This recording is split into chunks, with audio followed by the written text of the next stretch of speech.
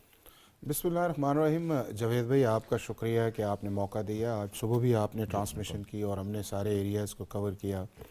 دو چیزیں بڑی امپورٹنٹ ہیں۔ ایک تو یہ ہے کہ جب آپ ایز اے ڈیموکریٹک کنٹری کے طور پہ آپ کی ایگزسٹنس ہے، یا آپ کا ایک کانسٹیٹیوشن ہے، یا یہ ہے کہ آپ ڈیموکریسی پہ بلیو کرتے ہیں، تو اس کے لیے جو سب سے امپورٹنٹ چیز آتی ہے وہ آتی ہے اسموتھ پولیٹیکل ٹرانزیشن۔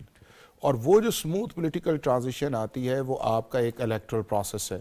وہ چاہے آپ کا نیشنل اسمبلی سے ریلیٹڈ آئے، چاہے آپ کا سینٹ سے ریلیٹڈ آئے، چاہے اسمبلی کے اندر جا کے آپ کا پرائم منسٹر یا لیڈر آف دا ہاؤس کا الیکشن آئے، یا پروونسز کے اندر چیف منسٹرز کا آئے، یا پریزیڈنٹ آف پاکستان کا آئے۔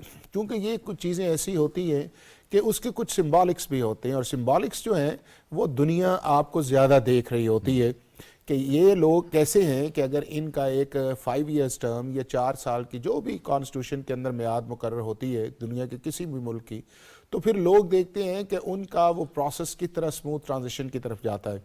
کیونکہ اسموتھ ٹرانزیشن کی طرف جانے کا مطلب یہ ہے کہ آپ میچیور ہیں۔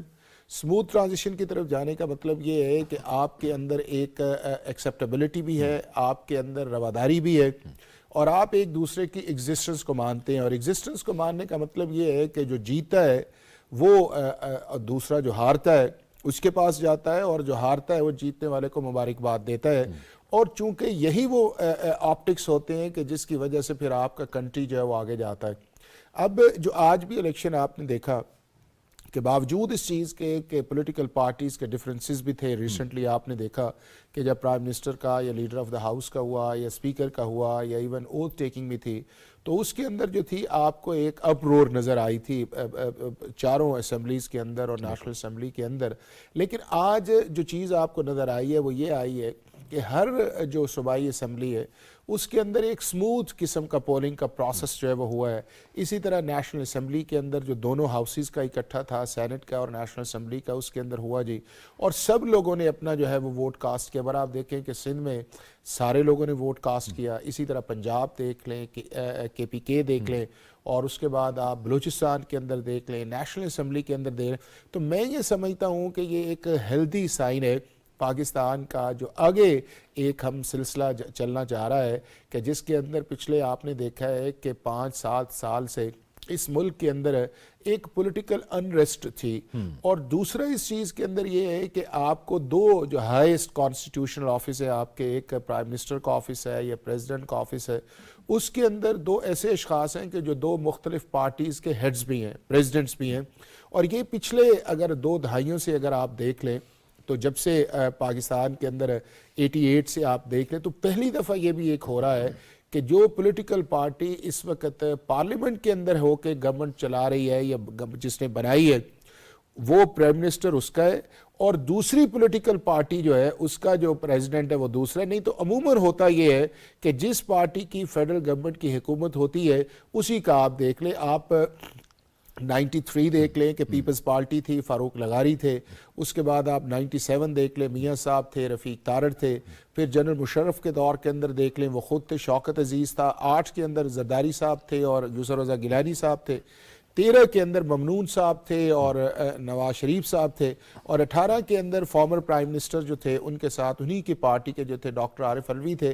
تو اب ایک نئی آپ کو ایک کامبینیشن نظر آیا ہے کہ ایک طرف پی ایم ایل این کا پرائم منسٹر ہے اور دوسرا پیپلز پارٹی کا پریزیڈنٹ ہے. اور ایک اور چیز جو اب آپ نے اس سارے پروسیس کے اندر دیکھی ہوگی وہ یہ آئی ہے کہ جو ایک ہوتا ہے نا کہ کوئی پولیٹیکل پارٹی یا دوسرا اس کولیشنز کی طرف جائے تو ایک ایف اینڈ بٹس بھی شروع ہوتے ہیں. لیکن یہ پہلی دفعہ اس طرح آپ کو ایک انوائرمنٹ نظر آ رہا ہوگا کہ آپ کو ساری چیزیں جیل نظر آ رہی ہیں کہ جس کے اندر جو بھی کولیشنز کے اندر آئے ہیں, چاہے ایم کیو ایم آئی ہے, چاہے آپ کا پیپلز پارٹی آئی ہے یا آپ کی پی ایم ایل این آئی ہے, تو آپ کو ایک کامبینیشن ایسا لگ رہا ہے کہ جس کے اندر لانگ ٹرم جو ایک کولیشن ہے اس کی طرف جا رہا ہے. اور میرا خیال ہے کہ پاکستان کی ڈیموکریسی کے لیے اور پاکستان کی پراسپیرٹی کے لیے اور پاکستان کے جینون ایشوز کے لیے ایک اچھی شروعات ہے. ہمیں اس گفتگو میں ڈاکٹر فاروق عادل صاحب بھی سینئر تجزیہ کار جوائن کر رہے ہیں. ڈاکٹر صاحب آپ کو خوش آمدید کہتے ہیں, بہت شکریہ, آپ نے بھی ہمیں جوائن کر لیا ہے. ڈاکٹر صاحب آپ ہی کی طرف آئیں گے, چونکہ پروگرام کا ہم آغاز کر چکے ہیں اور آج کی جو اہم ڈیولپمنٹ ہے اسی حوالے سے ہم بات کر رہے ہیں. لیکن اس میں ہم نے دیکھا کہ ایک تو آصف علی زرداری صاحب بھاری اکثریت سے صدر منتخب ہو گئے ہیں. پھر جو ہم نے پہلے بھی آج دن بھی یہ بات کی کہ ایک تو متحدہ قومی موومنٹ نے بھی ان کو ووٹ دیا, اور پھر عوامی نیشنل پارٹی جنہوں نے پہلے سے بائیکاٹ کر رکھا تھا کہ پارلیمان کے اندر جو کچھ ہوگا ہم نہیں اس میں حصہ لیں گے, انہوں نے بھی اپنی اس بنیاد پہ کہ جب پہلے آصف علی زرداری صاحب صدر تھے تو خیبر پختونخوا کے حوالے سے, نام کے حوالے سے انہوں نے ایک بڑا اہم ڈیسیجن کیا تھا اور اس میں ایک کردار تھا صدر صاحب کا, تو وہ بھی اس کا حصہ بنے. تو وہ جو کہتے ہیں کہ میں مفاہمت کرتا ہوں یا مفاہمت کی بات ہوتی ہے تو اس کے پھر اثرات ہمیں دیر پا ہی نظر آتے ہیں. بالکل درست ہے. دیکھیں یہ جو سیاسی کارکن ہوتا ہے اول تو وہی ایک بڑی خاصے کی چیز ہوتا ہے, پھر اگر وہ جیل کاٹ لے تو اس میں اللہ تعالیٰ اور خوبیاں پیدا کر دیتا ہے. یہ جو بات آپ کہہ رہے ہیں مفاہمت کی اور لوگوں کو ساتھ لے کر چلنے کی, اس سے بڑی بات یہ ہے کہ پاکستان کے جو دیرینہ قومی مسائل ہیں ان کو سمجھنے کی اور سمجھ کر ان کو عوام کی خواہش کے مطابق حل کرنے کی. کوئی ایک کام تو نہیں ہوا اس 18ویں ترمیم کے تحت. اس میں کے پی کے یعنی خیبر پختونخوا بنا صوبہ سرحد سے, جو ایک بے معنی سا نام تھا, یعنی انگریزی استعمار کا دیا ہوا نام تھا. اچھا, پھر اس کے بعد آپ کی صوبائی خود بختاری کے معاملات تھے, جو کنکرنٹ لسٹ تھی اس کو آپ نے ریڈیوس کیا اور صوبوں کو اختیارات دیے. اگرچہ اس میں بہت ساری چیزیں رہ گئیں اور کچھ ایسی چیزیں ہیں جن پہ ڈیبیٹ موجود ہے, لیکن ڈیبیٹ اور چیزیں رہ جانا اہم نہیں ہوتا, وہ تو وقت کے ساتھ چیزیں ٹھیک ہو جاتی ہیں. اصل بات ہے قدم اٹھانا. تو آج جو ان کا جملہ تھا کہ دیکھیں کیا تو پارلیمنٹ نے, میں نے تو ڈائریکشن دی تھی.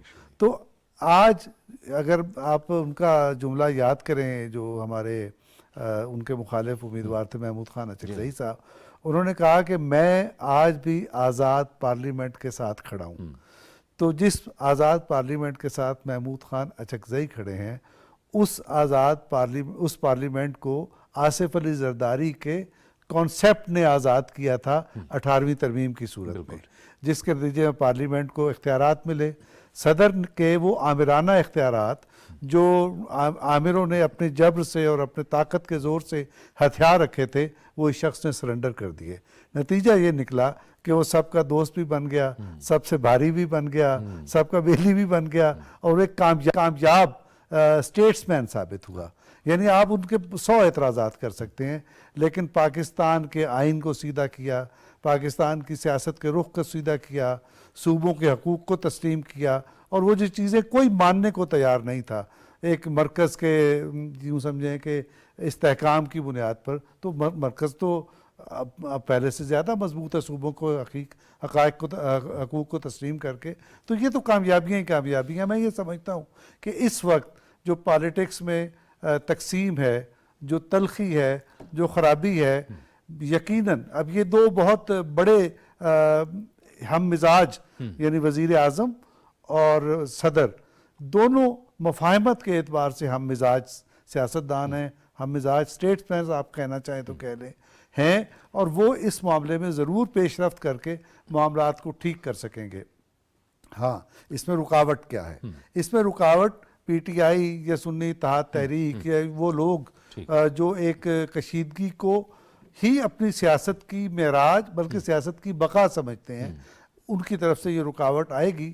لیکن رکاوٹیں تو آتی رہتی ہیں، جن لوگوں کو مسائل حل کرنا ہوتا ہے وہ اپنی کوشش جاری رکھتے ہیں اور اللہ تعالیٰ بالآخر انہیں کامیاب یہ طاہر نعیم ملک صاحب، سنی اتحاد کونسل یا تحریک انصاف جو آپ بات کرتے ہیں پارلیمنٹ کے اندر، تو وہ سنی اتحاد کونسل ہیں، ان کو بھی یہ معاملہ اب سمجھنے ہوں گے کہ سیاست کے اندر یہ مفاہمت کی جب ہم بات کرتے ہیں تو سیاست کے اندر آپ 10 قدم آگے جاتے ہیں، 20 قدم پیچھے جاتے ہیں۔ محمود خان اچکزئی صاحب کو آپ نے نامینیٹ کیا اپنا کینڈیڈیٹ صدارتی امیدوار، آپ کیا کچھ کہا کرتے تھے ان کے بارے میں اس دھرنے کے دوران، لیکن یہی سیاست ہے کہ آپ کو ایک نہ ایک دن لوگوں کے ساتھ بیٹھنا پڑتا ہے، نہ صرف بیٹھنا پڑتا ہے بلکہ آپ کو اس حد تک ان کو اپنا امیدوار بھی بنانا پڑ جاتا ہے۔ تو کچھ آپ کو لگتا ہے کہ یہ بھی سیکھیں گے، یہ بھی اصلاح احوال ہوگا کچھ اس جماعت کا بھی؟ میں سمجھتا ہوں کہ جو بانی پی ٹی آئی ہیں ان کا مولانا فضل الرحمان اور محمود خان اچکزئی صاحب کے باب میں رجوع کرنا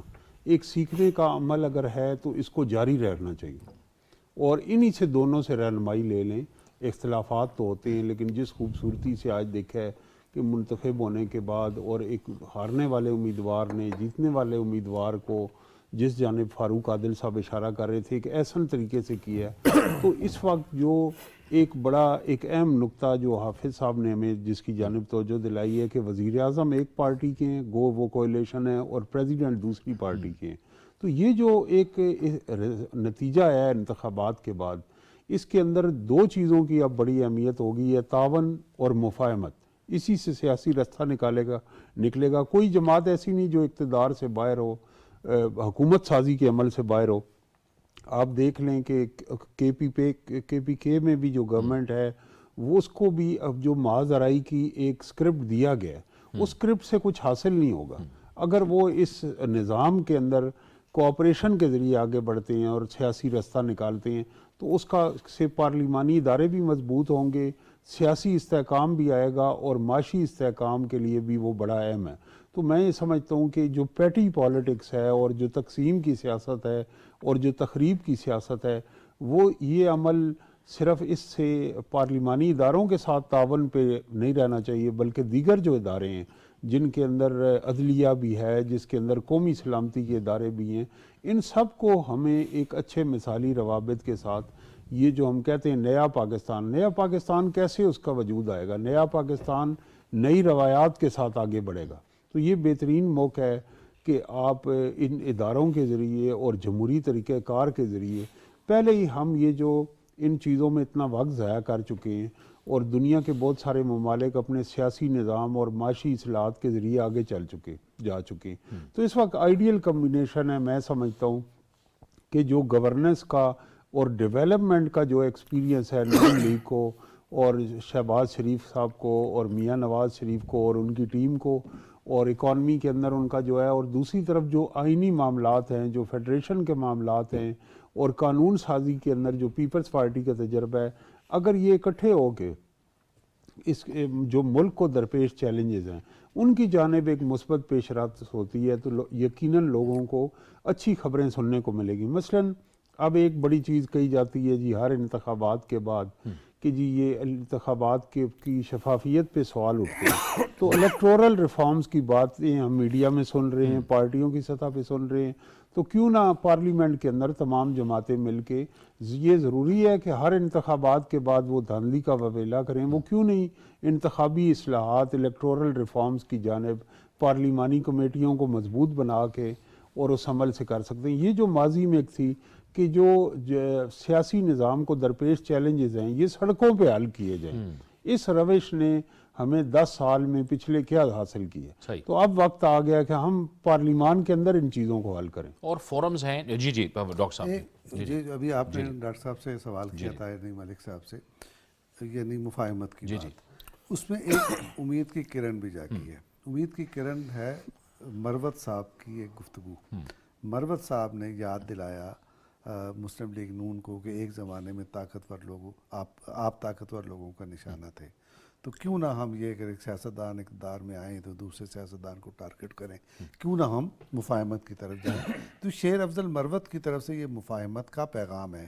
کیا یہ بانی پی ٹی آئی کی طرف سے بھی پیغام ہے؟ نہیں معلوم، یہ معلوم نہیں ہے. لیکن اگر پارٹی کی یہ پالیسی ہے تو یہ امید کی کرن ہے.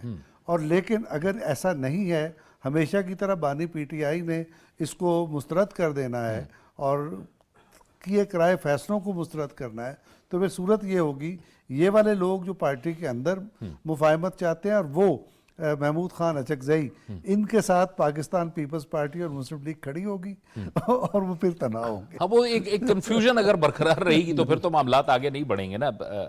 حافظ صاحب آپ بھی بتائیے گا، جو بات ہو رہی تھی کہ مسائل کا حل جو ہے وہ سڑکوں پر نہیں ہے، پارلیمان کے اندر ہیں، اور آپ نظام کا حصہ ہیں. خیبر پختونخوا کے اندر جو ہے وہ اس وقت حکومت ہے، پارلیمنٹ سے باہر تحریک انصاف اور سنی اتحاد کونسل کی.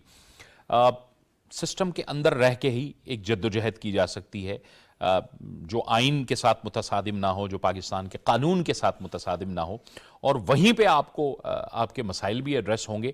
لیکن اگر آپ سوچ سمجھ کے بڑھیں گے اور فوکس کے ساتھ بڑھیں گے، یہ نہیں کہ ایک لیڈر کچھ کہے گا دوسرا رہنما کچھ اور کہے گا. دیکھیں جاوید، جو پولیٹیکل ڈفرینسز ہوتے ہیں وہ ہونے بھی چاہیے، اور ڈیموکریسی کا یہ ایک حسن ہوتا ہے کہ چونکہ یہی تو وجہ ہے نا کہ جس کے اندر آپ اپنا جو مینیفیسٹو ہے اس کو آگے لے کے آتے ہیں، دوسروں کو کرٹیسائز کرتے ہیں اور ایک ہیلدی ڈیبیٹ کی طرف لے کے جاتے ہیں، اور پھر پبلک جو ہے وہ آپ کو جج کرتی ہے کہ کون ایسا شخص ہے کہ جو ہمارے مسائل کو حل کر سکتا ہے. اب اس کے اندر امپورٹنٹ چیز یہ ہے کہ جو پچھلے 75 ایئر سے اس ملک کے اندر آیا ہے، اب میرا خیال یہ ہے کہ کافی جگہوں پہ یہ ریئلائزیشن جو ہے وہ آ گئی ہے اس چیز کے اندر. ہماری پولیٹیکل پارٹیز کے اندر بھی آ گیا ہے، ہمارا جو اسٹیٹ انسٹیٹیوشنز ان کے اندر بھی آ گیا ہے، میڈیا کے اندر بھی آ گیا ہے کہ جس طرح کہتے ہیں ناؤ اینڈ نیور والی سچویشن کے اندر ہم آ گئے ہیں کہ ہماری اکانومی ہے، ہماری گورننس ہے، ہمارا جسٹس سسٹم ہے. اگر آپ پبلک کے اندر چلے جائیں تو پبلک جو ہے وہ مہنگائی سے بھی تنگ ہے، پبلک آپ کے گورننس سسٹم سے بھی تنگ ہے، پبلک انصاف کے لیے بھی تنگ ہے. وہ کہتی ہے کہ سالہ سال جو ہے ہمارے فیصلے نہیں ہوتے. اب ان کا جو ریزولوشن ہے وہ آپ کے یہ جو انسٹیٹیوشنز ہیں، پارلیمنٹ ہے یا پروونشل اسمبلیز ہیں، اب وہ جو چیز ہے کہ جو ہم نے ضائع کر دی. اگر آپ پاکستان کے پچھلے تقریباً 30-35 سال کی پالیٹکس کو آپ دیکھیں تو وہ ایک پالیٹکس جو تھی وہ ایک اینٹی نیریٹو کی پالیٹکس تھی. 88 سے 97 تک آپ یہ دیکھیں تو جو گورنمنٹ کی جو مسلز تھے یا گورنمنٹس کی جو ایفرٹس تھیں جو پبلک کے لیے جانی چاہیے تھیں، وہ آپس میں پولیٹیکل پارٹیز کی اپوزیشن کے رفٹ کے اندر چلی گئیں. اور جب آپ نے یہ دیکھا کہ جب جنرل مشرف کے دور کے بعد چیزیں آئیں اور 2013 سے لے کے 23 تک جو ہے وہ پھر 10 سال آپ نے دیکھا کہ جو گورنمنٹس کی جو انرجی جانی چاہیے تھی جن چیزوں کے اندر وہ انرجی نہیں گئی. اس کا ریزلٹس کیا نکلا؟ اس کا ریزلٹس یہ نکلا کہ آپ کے ملک کے اندر جو ہے جو کور آپ کے ایشوز ہیں، جس میں آپ کا ایجوکیشن ہے، جس کے اندر آپ کا ہیلتھ ہے، جس کے اندر آپ کی کرنسی ہے، دیکھیں آپ ساؤتھ ایشیا کے اندر سب سے نیچے ہیں. انصاف کی رینکنگ جو ہے وہ آپ کی 140 کے قریب ہے. بیوروکریٹک سٹرکچر آپ اس کے اندر دیکھ لیں کہ تھانہ اور پٹواری جو ہے اس نے سٹیٹس کو کے اندر اس ملک کو کتنا جو ہے وہ جکڑا ہوا ہے. پھر اس کے بعد آپ دیکھ لیں کہ جو آپ کی بجلی ہے وہ آپ 70 روپے یونٹس پہ چلی گئی ہے، جو آپ کی سیونگز ہے وہ ادھر کی طرف جا رہی ہے. پھر آپ دیکھ لیں آپ کی گیس والے ایشوز جو آ رہے. تو یہ وہ سارے ایشوز تھے کہ جن کی طرف ایک آپ کو کنسنٹریشن ایفرٹ کی طرف جو گورنمنٹ کو جانا چاہیے تھا وہ ڈویژن ہوتی گئی آپ کے پولیٹیکل ڈفرنسز کی وجہ سے. اور یہی وہ پوائنٹ آیا کہ جس کے اندر سارے اس چیز پہ بھی اتفاق ہوا کہ یار یہ ان سارے سولوشنز کا جو حل ہے وہ آپ کی پارلیمنٹری ادارے ہیں کہ ان کے اندر آپ بیٹھیں اور وہ کریں. اب الیکشن ہو گیا اس چیز کے اندر. اب اس کے اندر یہ ہے کہ آپ کے پاس دو آپشن ہیں. ایک آپ کے پاس آپشن یہ ہے کہ آپ اس ملک کے اندر کیا وہ پرانا جو 10 سال چلتا رہے آپ اس کو چلانا چاہتے ہیں. تو پاکستان کا کوئی بھی شخص ایسا نہیں ہے جو اس چیز کو سپورٹ کرے گا کہ گورنمنٹ اپنی انرجی جو ہے وہ کنفرنٹیشن کی طرف لگائے. سب یہ کہیں گے کہ یار اس ملک کو اب آگے لے کے چلنا چاہیے اور پاکستان کے جو عام آدمی کے مسائل ہے اس کی طرف جانا چاہیے. اب ان مسائل کے اندر میں سمجھتا یہ ہوں کہ جس طرح